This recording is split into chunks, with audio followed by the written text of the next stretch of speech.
Welcome to the RePsychled podcast, where we discuss everyday issues from a mental health perspective. We are your hosts, Dr. Rashonda Strickland, Dr. LaFonya Jones-Hines, and Dr. Nichelle Wall. Now, don't get it twisted. We're not going to be your stereotypical therapist.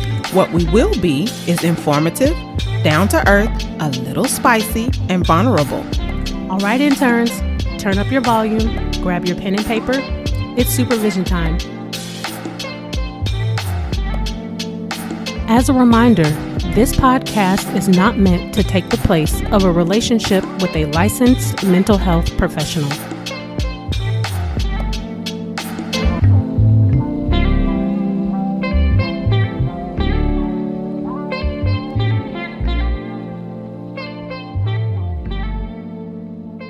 Welcome back to session 89. There's P in the C.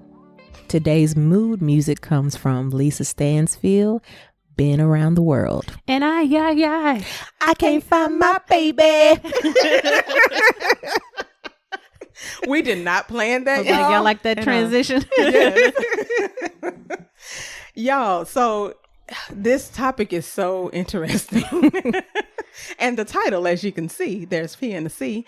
As we always say before we get married, we say that, you know, there's no good men out there. There's no good women out there. Mm-hmm. And there's plenty of fish in the sea. And it don't feel like it when you're single. It it's does not. Pee and crap in the sea. Exactly. You know. Mm-hmm. So that's what we're talking about today is the small selections that's out there. Mm-hmm. So as big as DFW is, what are you interested in that you have not been able to find here? Well, since I'm the only single one, and I know y'all gonna have to go back to prior, you know, before marriage. For me, it's a lack of integrity in the dating pool. It's a lot of what you gonna give me, what you bring into the table, instead of like genuinely getting to know each other and finding out, okay, are you a cool person? Are you nice? Are you kind? It's more like these agendas. So I don't even get to know anything about the person. It's an almost immediate turn off. I like that agenda. That agenda phrase. I like that. That's important. Yeah. If anything, I hear that a lot from clientele that they feel like that. Like there's always something you're trying to get from me, out of me, that it doesn't feel like we're really trying to connect with one another. Yeah. And I know I'm different based off of like my book knowledge and based off of the work that I have done internally to be a good person. I don't want to say good person, to be a healthy person. I know that certain men that date me or are attempting to date me are thinking, oh, I'm like every other woman or every other Black woman versus like, I really don't want nothing from you. I'm really trying to see if you're a good candidate for me and if I'm a good candidate for you. That makes sense. Yeah, I think one of the other things that I've heard from clients is the lack of conversation. Girl, that part there. It's like they'll, you know, if they're dating online, they'll say, you know, hey, how you doing? How was your day? And then ghost. Right. Or it's silence. And if they try to provoke a conversation, they ghost them. It's like nothing else. Like that's all you wanted to know is, hey, how you doing? See, them bots be out there crazy. But I hear that more from men than women, that they end up interacting with a lot of bots. Yes. I could see that. Yeah. Because when I met my husband and I, for all of you who don't know, my husband and I met online, and we probably went back and forth conversation for about maybe a week or two. And I told him, I was like, so are you going to ask me for my number? Because I'm not going to be on here long. Look, I'm trying to get home or get off. Right. Yes. And he said, so you're not a bot. He was like, I didn't ask you because I wasn't sure if you were a bot because had happened to him previously. So that makes sense.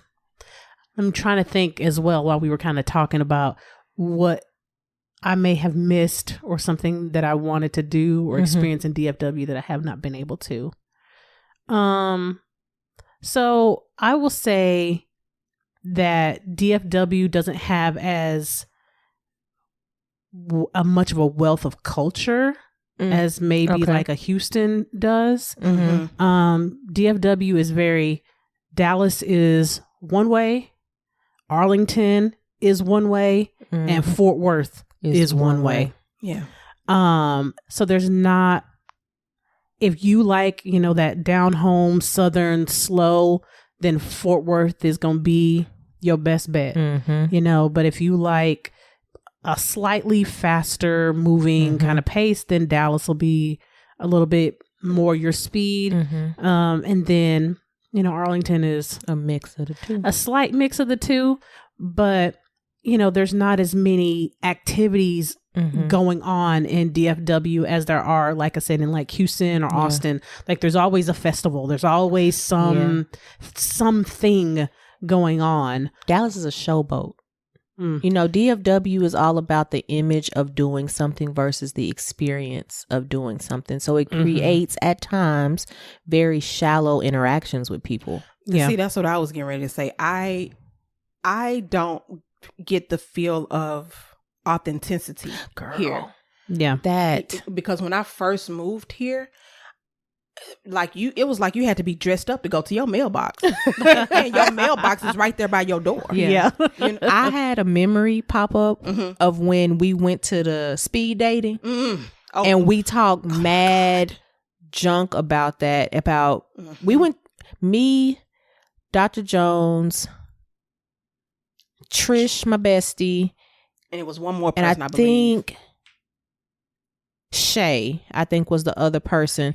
We went to this speed dating event, and this is right before you met your boo thing. And we didn't even get to speed date. We were there for like 2 hours. It was poorly managed. It was just a bad experience. And I just remember looking around and thinking, these people are so shallow. Like, yes, the older men came up to us. One was trying to steal Dr. Jones. I'm saying Dr. Jones because she wasn't married then. Dr. Jones. Yes. And we were like, if you don't get off of her, I'll punch you. Yes. Because we kept telling it, sir, we good? We good? Yes. We straight. And he kept trying. He looked like a pimp. He kept trying. Did. He had the long suit coat on. With the hat. Oh, Dolomite. I said, they didn't frisk me, right? Oh, Lord. I'm not saying nothing, but they didn't frisk me, right? It was like, sir, please, but we're not speed dating with you. We're not. It was just... Dr. Wall, didn't you leave a... I did. Okay. You left a comment on their post because it wasn't that it wasn't happening. The actual speed dating was happening, but because they had so many women and not enough men, we had to go in like groups. Ugh. But the groups never happened. They just kept rotating the same, maybe 20 people? Yeah. 20 women. It was 20 guys. So that's a good turnout considering, a lot of times men don't come to those events. Right. But it was just the same people. And I was like, are these people y'all know? Are these people that have the visual that you want? Because...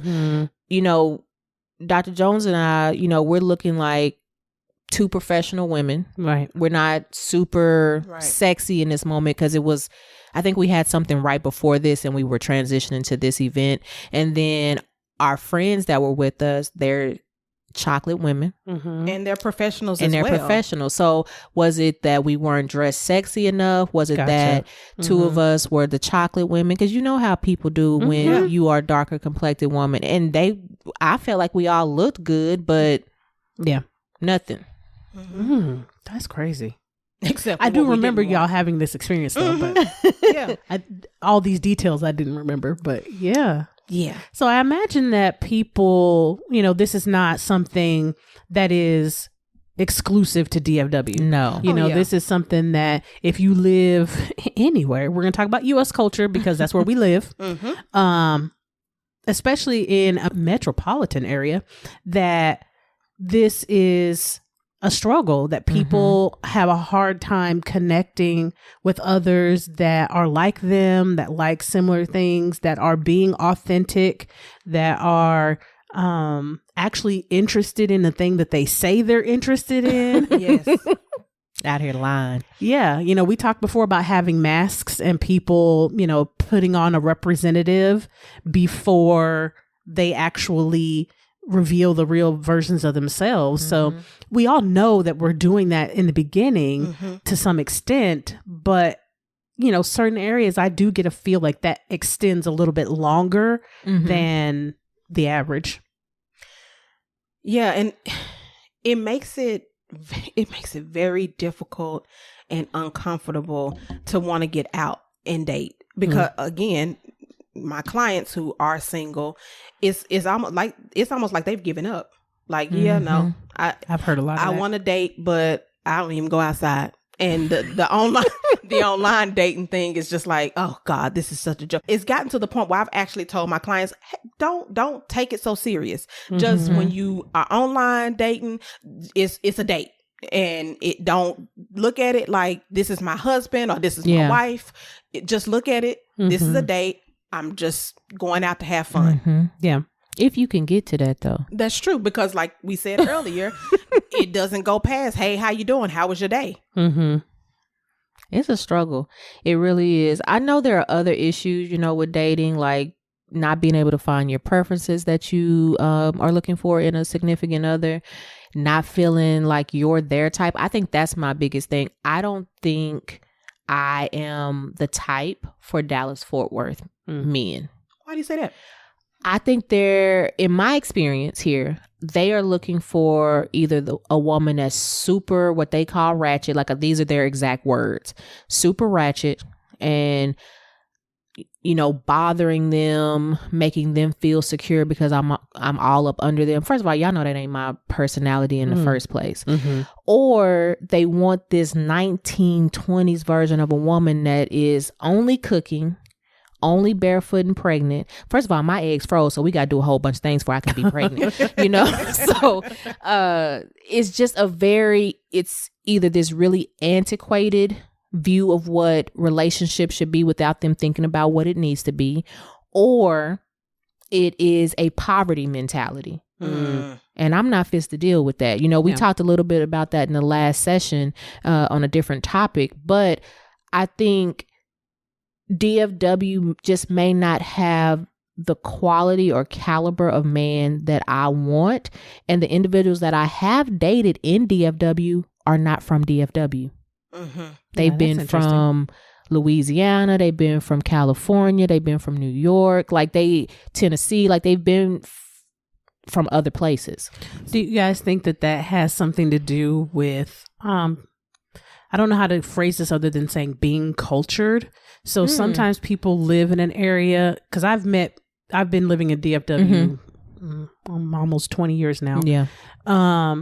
That people don't leave their area that they're from. Like I've met people that have literally never left DFW. Yeah. You know, they've never even been to Austin or Houston. So they just stay in their small community. Well, DFW is not a small community, but you know, there are lots of people that don't leave where they're from. Yeah. So do you think that some of that has to do with not experiencing culture? So not going in, visiting and this doesn't mean other countries, but because the U.S., I mean, each state could be a little mini country in itself.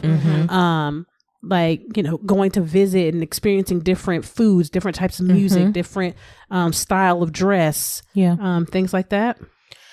I do think it has something to do with people not being exposed to different culture, because I think when we are just in our area, we only know what's like, you think that's normal. And it may be, but then when you go to a different area, you find out what's normal to them, and you figure out if that's something that you like too. And then that becomes normal. So we don't get to add to our knowledge base to be able to even engage in a conversation about different things. Yeah. Which makes it difficult for people who are, I guess, kind of eclectic, you know, to be able to have decent conversation.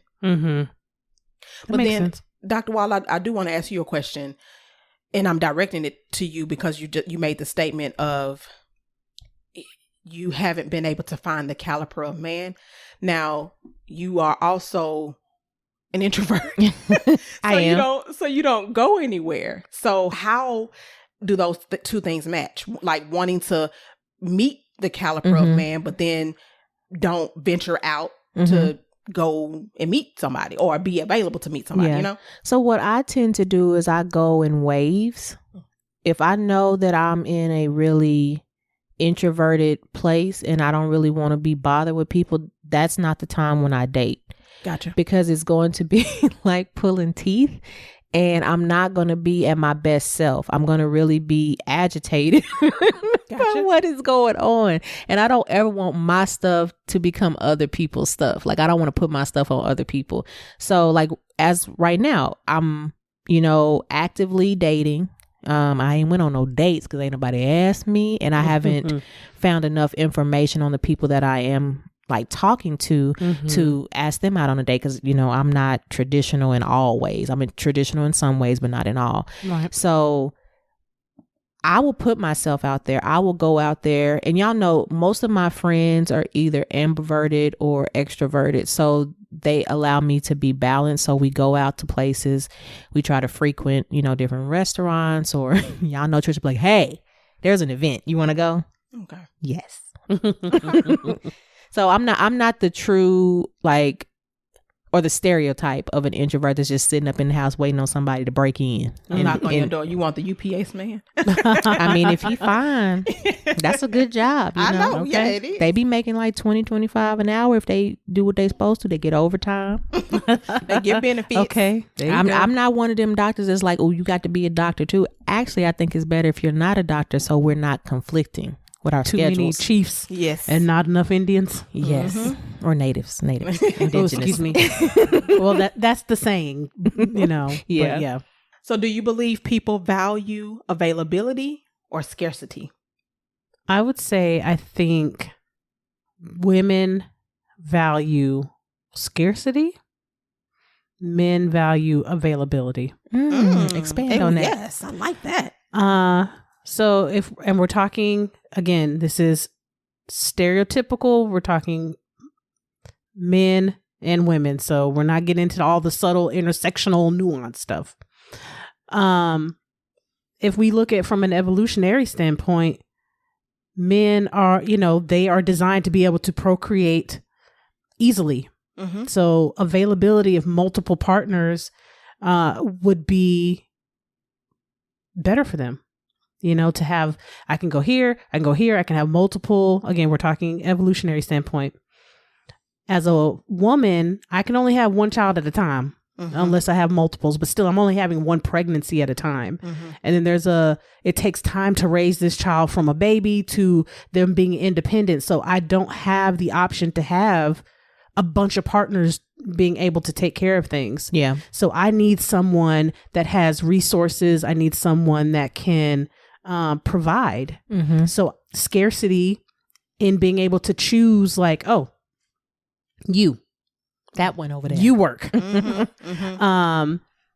works for us. Now, modern day, it's not necessarily that stringent because we have much more flexibility and options, and people do things differently. But that lizard brain in us is still there. Yeah. I would say that men like both availability and scarcity, and women like availability. Okay. Because they do like the, ability to be able to choose here and there. But they also like the chase. Okay. So if I'm not giving you the attention, that's scarcity. Oh, so, okay. So I think we're going with a different definition of scarcity. Yeah. Okay. Gotcha. Okay. And then for women, they, because of kind of like what you were saying about, they only can get pregnant one at a time, or, things of that nature. If I'm a single mom, and no shade to single mothers, but they do want someone who can help take care of them and the children. So I'm going to take who's available. Not that they have to be desperate, not that they're settling, but some do because they want that help. I have worked with plenty of women that have chosen just to have somebody in the house and able to care for them. So I can see definitely why you would say that men and women both find availability and scarcity desirable, for different reasons, but that makes sense to me. What about you, Dr. Wall? I think it goes back to something that I've said in previous sessions where when we have these two options of availability and scarcity, it's really still us choosing from the wound of whatever, because we don't know what the wound is versus the scar. Because in reality, why would you ever choose just because something is available, or why would you ever choose when you have a deficit? I do think with men, it is a combination of, okay, this is available, and it's always, I'm trying to get the next best thing. Versus really figuring out what you want. And I think with women, they do choose from both of those as well, but for different reasons, because we still are very rooted in patriarchy and misogyny. All of us are. And so it's not until you realize, okay, well, that don't really work for me. Let me switch it up and let me find something that is more suitable. So as women, even though we have so many more options, so much more flexibility, we're still choosing like we're property. And if I don't have this, then I'm not this. And nobody can make you be anything better. You have to stand on your own feet on both sides of that. Girl, the tenseness that I just felt when you said we still act like we property. I'm girl. But it's true though. If you look at the climate of what's happening online, especially in the, Black diaspora, there's a lot of that mindset, a lot of battle between men and women on the idea of where we stand now. Yeah. It bothers me to the core of my spirit. And I think partially it's because this is a element of what my dissertation was about how Black women see themselves in reflection to their historical self and what we've been through in the United States. And it's just like, fool. I'm talking to us Black women. Fool. Like, grow up. You don't have to just be this. Right. It's okay to desire love. It's okay to want to be soft. But what I'm finding more and more, especially with the Black women that I counsel, is that the only place that they're able to be soft is with self. And that's even sparingly. It's not with friends. It's not with, people that they're dating, because these have become unsafe places. And that's not to disregard men, because it's the same. They're looking for that softness in multiple people. Yeah. Yeah. It's hard for both men and women to get away from what we learn. We learn those roles. I mean, we see it all the time in our clients. That's why people come to therapy, because of things that they learn, and we have to unlearn them. Yeah. Deconstruct. Absolutely. We deal with a lot of pain. Yeah. If we're speaking specifically about Black culture, because that is a culture that we come from, we are a culture full of pain. We do have celebration. But I do think that things are changing. I was thinking about what you were just saying about finding safety amongst and being safe with self, or gentle with self. I've noticed that, at least for the women that I work with, that they're starting to extend that out to at least their friends. Yeah. Yes. I don't know if they've fully gotten to a point where they're ready to extend it to a partner. Yeah.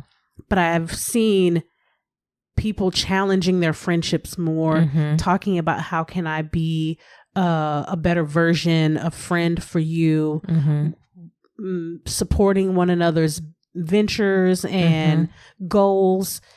Lots of women losing weight. Like there's been, I think, an extension towards an outside, but it's still this disconnect when it comes to relationships. Yeah. It's difficult to get away from that idea that, because it's not really spoken out loud that we're still property, or we were property, or whatever. It's only been like 68 years. It's which is not long. Which right. It's literally a generation. There you go. It's not that long, or a generation and a half. Yeah. And so it's difficult to get away from that idea. So it is difficult because women tend to be the ones to come to therapy and get in a better headspace, in a better mental space, a better emotional state. And so now we begin to see, okay, no, I can have something better. I can have something different. I can have an emotional connection if someone else is emotionally intelligent as well. And so because we know that, it makes it even more difficult to date, because you know where you are. And if this person, you may like him, he may be fine as wine. But if he is not emotionally intelligent, it is going to be difficult to have a relationship with him. So then what do? Yeah. You move on, unfortunately. And that's difficult. Because it's like, oh man, he liked the same but thing I like. But I believe, I hear what you're saying, and I'm sorry to cut you off, that you move on. But most people don't do that. No, what they stay, they settle. Yep. And say, oh, well, I like this, so then I'll just focus on this. They make excuses. It's the scarcity and poverty. Yeah. Mixed in with the slave mentality. And the availability. Yeah. It's very complex. It's a lot. It really is. And I have gotten to a place in my life where I'm okay if at the end of this I have to be alone. It ain't what I want, but I'm okay with that because I don't want to settle. I want to have a life of happiness, even if we have arguments and fights and things like that, because that's natural. You're two different people. Of course. But I want to be able to argue with you and you not going for no low blows, and now I got to hit you in your testicles now. Like I don't want to do that because I don't need our toxicity fighting each other. I want our healthiness to fight each other because I'm okay with that. And I think in my experience, I haven't met too many men that can handle the pureness of my love and they really want to tarnish it or change it into something that it's not. And I'm just way too sensitive for that. Like I'm too much of an empath. I can't do it. I can't be walking around on the verge of tears because my man don't understand me and he won't let me be me. Like, I can't do that. I did that in my 20s. I can't do that in these late 30s, almost 40s. I ain't gonna be able to do it. Once you do it things once, that I would change. Knowing what I know now. Right. Yeah.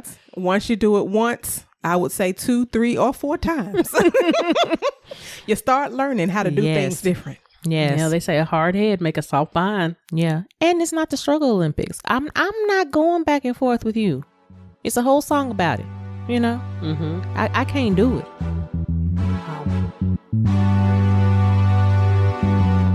It's so much going on in the world right now, and we could all use some extra support. At Balance Beacon, we offer counseling services for individuals, couples, families, and groups.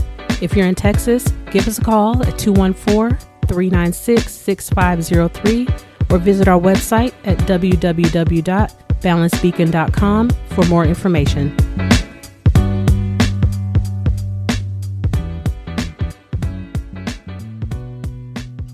So how do you think people even get out of this headspace then? Like, because everybody on the podcast knows that, you know, I've been married a long time, so I have not dated in, you know, for almost 14 years. Yeah, you've been dating the same joker. Over and over. Little chocolate man. Yes. So, you know, I feel a little bit out of the loop on some of this stuff. You know, I can only go by what my clients tell me, but how do you get out of that headspace of availability and scarcity and that poverty mindset of I may not have, so let me just? I think you, like Dr. Wall was saying, you get to the point where you're comfortable in your singleness. That way you don't become desperate. Yeah. To have someone or choose the first available person or the first person that says how beautiful you are or the first person that throws money at you or the first person who wants to take you out on a date. I think for me personally, and this is what I tell my clients, whether they be whatever gender, you know, it goes back to that choosing from your scar, because within that scar, you know your boundaries, you know what the experience was, you're being proactive. It's coming from a place of let me respond to this situation instead of let me react to it. And you have assurance of who you are and what meets your needs and what fits with you. And I think we are not intentional with the way that we date. We're just kind of doing it blind. It's like, oh, what looks good? It's that highlight reel that we've talked about on so many sessions. And I don't want no highlight reel. I want to be able to like you when I want to smack you in your face. Like, you know what I'm saying? Because I want to be able to do both. We're complex. And we're not talking about like last session, you know what I'm saying? I mean, last month we talking about the relationship, not the sexual side.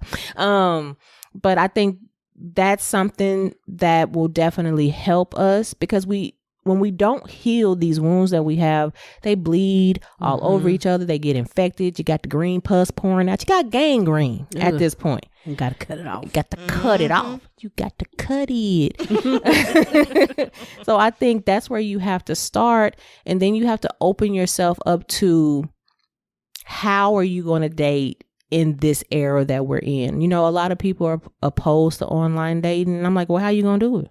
We in a pandemic. Yes, we in Texas and ain't nothing ever shut down here, but we're in a pandemic. You're working. If you're like us, you got 7,000 jobs. So it's like, you really have to be intentional and have some different thought processes about how you're going to meet people, what that looks like.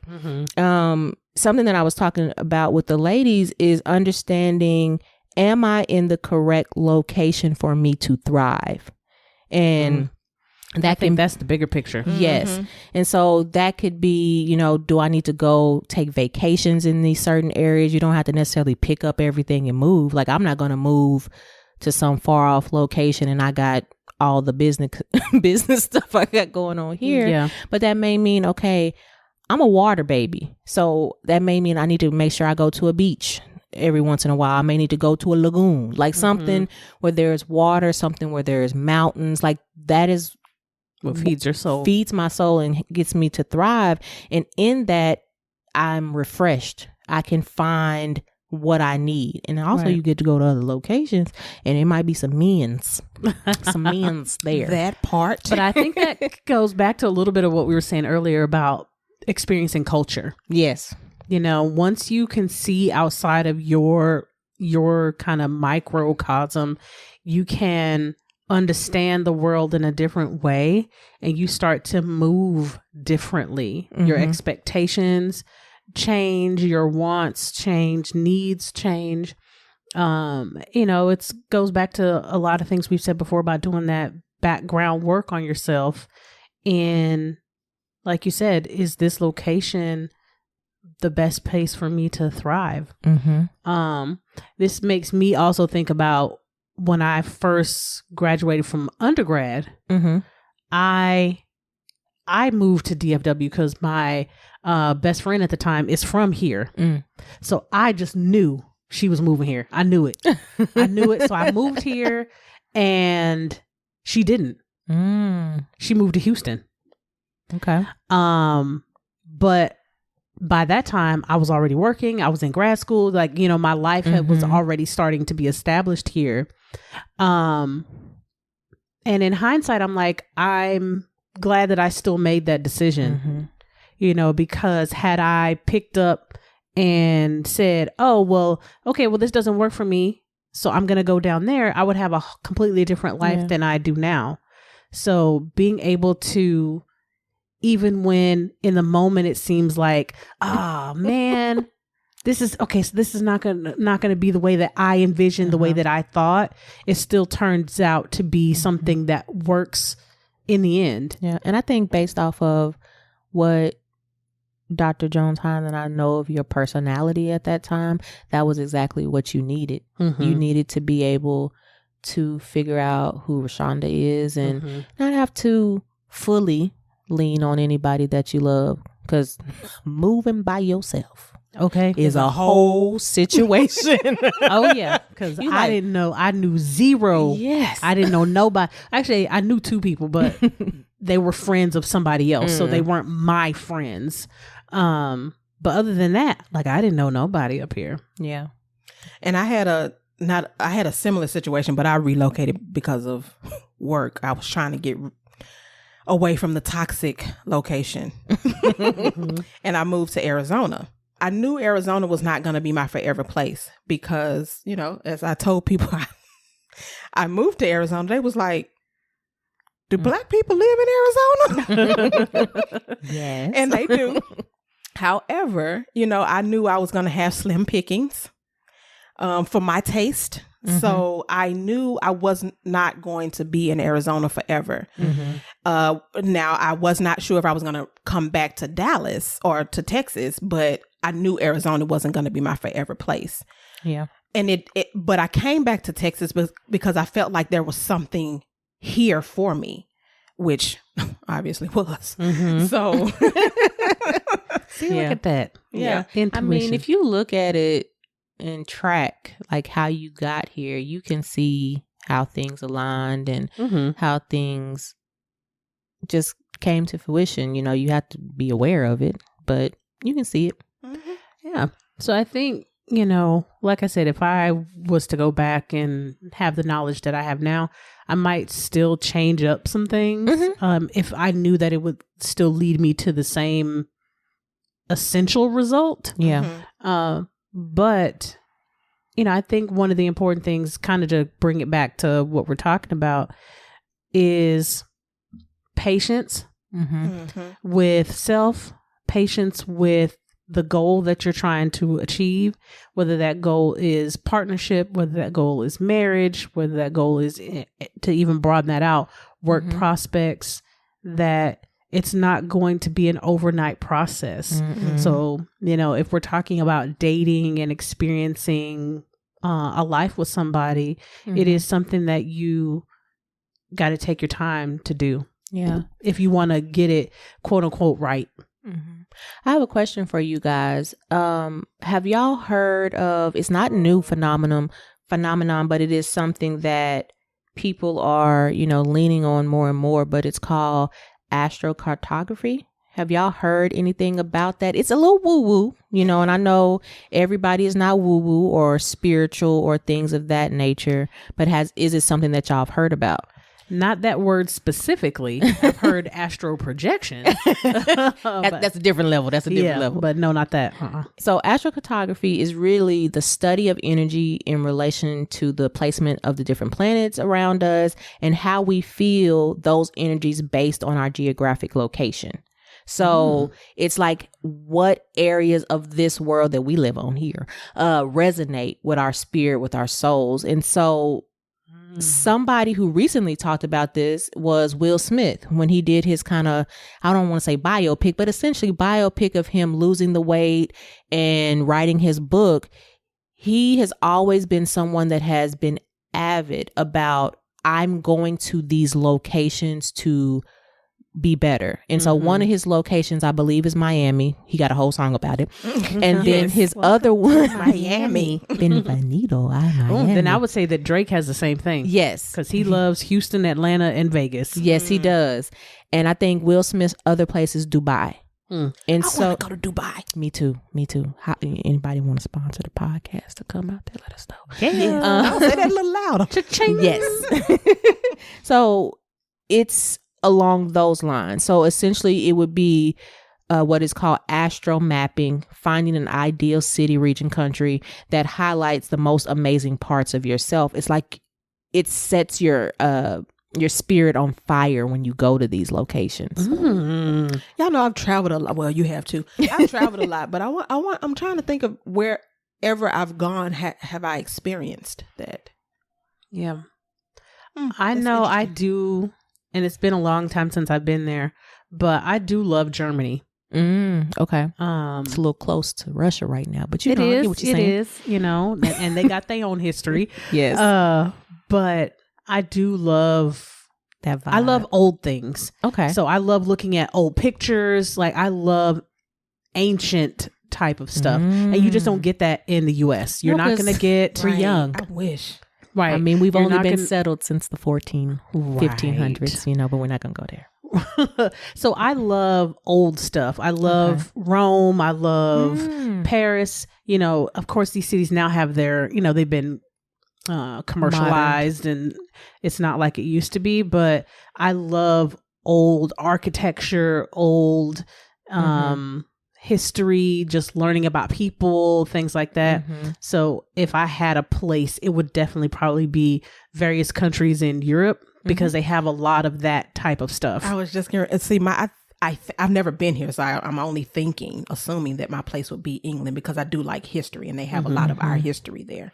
Yeah, I believe some of the places that I have felt most energized is definitely places close to water, which would make sense since y'all know I did my whole ancestry and my maternal side traces back to Equatorial Guinea in Africa and the Bubi people on Bioko Island. So that makes a lot of sense that there would be some connection to that.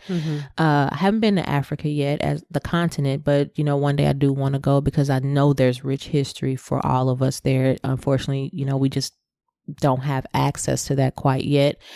But actually experiencing that, I would say when I went to Iguazu in Brazil, the energy there is something else. Like the people, the food, the vibe. It's a cross between, the jungle, because it is the jungle, and a city. But it just, the way you feel in that area, and I haven't been to Rio or any of those other places, but Iguazu was like on fire.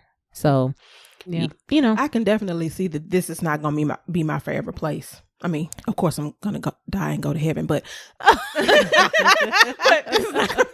she said, before I told me before I go to heaven, I think the only reason why I'm still a part of this area, is because of my parents, of course, my business, and my husband. Yeah. Well, this will be home base. It don't have to be where you stay. I don't want to come back get it established. Once I get out of here. Well, I get you. I get you. Yeah, I think just kind of piggybacking on that Texas will always be my home base. It's where my life started. It's where some of the most important things in my life have taken place. So I don't think I would ever not have something here. Whether that's I have a second home or my parents still live here, things like that. Yeah. But I wouldn't mind, if things kind of stabilize themselves to where that became an option. Oh yeah, I would be down to go somewhere else. But I do think that I would always have something here. Yeah. I'm with you on that. Yeah. I want to expand, the bases that I have. Like I definitely want to have one here. I definitely want to have one in Franklin, Tennessee. Shout out to my Tennesseans, and then also some hot spots, know. So I think as we expand with our businesses that we have jointly and separately, I think it's going to allow us to do that and also go on some of these rides together, which is going to be very interesting and fun. Oh, for sure. To the interns, broaden your experiences. Yeah. The more you can create variety for yourself, because I think that's different than availability. If you can create variety. So when you have more to choose from, there can be a point where it feels like too many choices. But if you have done all of that back work for yourself in learning your needs, your wants, your desires, expectations, then that paralysis, analysis paralysis is not as strong. Yeah. All right. Any final thoughts, ladies? No, I think that's it. Okay. So y'all know we always end off with a quote. So this one is by Susan Mousehart. I apologize if I said her last name incorrectly. Cities have personalities just as people do, and that finding the right place to live is akin to finding the right partner to live with.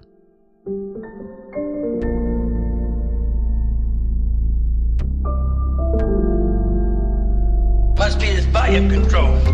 So, okay, interns, process your notes. Be sure to catch us next session and find us on all major platforms at the RePsychled Podcast. If you're a new intern, be sure to like, comment, subscribe, and share. Thanks for listening. And remember, we are shifting and reshaping our psyche through healing conversations and connections, one discussion at a time.